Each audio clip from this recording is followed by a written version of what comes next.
গোপালগঞ্জ ও মাদারীপুর টেকের হাট বন্দরটি জেলার প্রাণকেন্দ্রে হওয়ায় সকলের সামনে হালাল প্রক্রিয়ায় গরু জবাই করে সঠিক মাপ ও ন্যায্য মূল্যে বিক্রি করার কারণে ব্যবসায়ী কেরামত আলী মৃধার দোকানে সকাল থেকে রাত অবধি ক্রেতাদের উপচে পড়া ভিড় লেগেই থাকে। সরজমিনে গিয়ে দেখা যায় দুপাশে বাঁধা ডজন ডজন গরু। ইসলামের ধর্মীয় আইন মেনে হালাল প্রক্রিয়ায় জবাই করা হচ্ছে প্রতিটি গরু ও খাসি। প্রক্রিয়া শেষে সঠিক মাপের মাধ্যমে লাইনে থাকা ক্রেতাদের হাতে তুলে দেওয়া হচ্ছে প্রতিটি মাংসের প্যাকেট। বাজারের তুলনায় কিছুটা কম মূল্যে প্রয়োজনীয় মাংস পেয়ে খুশি ক্রেতারা। ভোর থেকে গরু ও খাসি জবাই করে বিক্রির জন্য প্রস্তুতি শুরু করা হয়।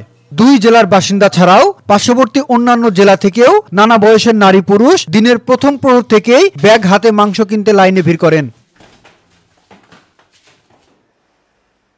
তার নাম কেরামত বয়েদি। সে খুবই গোশ ভালো দেয়। আমি 12 মাস কালই তার কাছ থেকে গোশ নিই।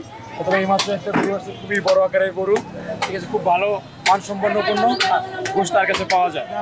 কয়েকজন মাংস ক্রেতার সাথে কথা হলে তারা জানান, এখান থেকে প্রতিদিন পরিবারের চাহিদা অনুযায়ী সুলভ মূল্যে হালাল গরু এবং খাসির মাংস কিনতে পারছেন তারা। হালালভাবে জবাই করা গরুর মাংস কিনতে পেরে তারা সন্তুষ্ট। আমাদের কারোর সাথে প্রতারণা করেও নাই, আর যে ভালো গোশও ভালো দেয়, দামও সঠিক দেয়, কাউকে ঠকায়ও না। হালাল উপায়ে সঠিক পরিমাপে বাজার মূল্য থেকে কিছুটা কম মূল্যের মাংস বিক্রি করায় ব্যবসায়ী কেরামত আলী মৃধাকে ধন্যবাদ জানান ক্রেতারা। কেরামত ভাই তো পুরান কষাই, বুঝছে, একদম পরিচিত, সেগুলো বড় বড় গরু জমি দেয়, ঠিক আছে, টাকার হাট উত্তর পার, বড় বড় গরু জমি দেয়, সার গরু। এ বিষয়ে মাংস বিক্রেতা কেরামত আলী মৃধা বলেন, প্রতিদিন সকাল থেকেই আমি হালাল উপায়ে গরু জবাই করে সঠিক মাপে বিক্রি করি। সবসময় আমরা ভালো গোশ দেওয়ার, এখানে আমরা দেশি বড় বড় সার গরু কাটি, এরকম 8-10টা গরু কাটি। আমরা এরকম মানুষের সাথে ভালো আচরণ করি, মাঠেও কম দেই না, সবাই যাতে এরকম শৃঙ্খলা ভাবে গোস্ত নিতে পারে, আমরা এই জন্যই এখানে বসি।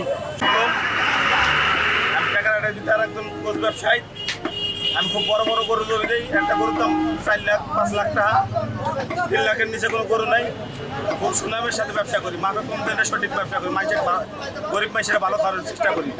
আমি ন্যায্য মাপ দেবো, ন্যায্য মানুষের টাকা রাখবো, সঠিক দাম রাখবো, সঠিক টাকা রাখবো।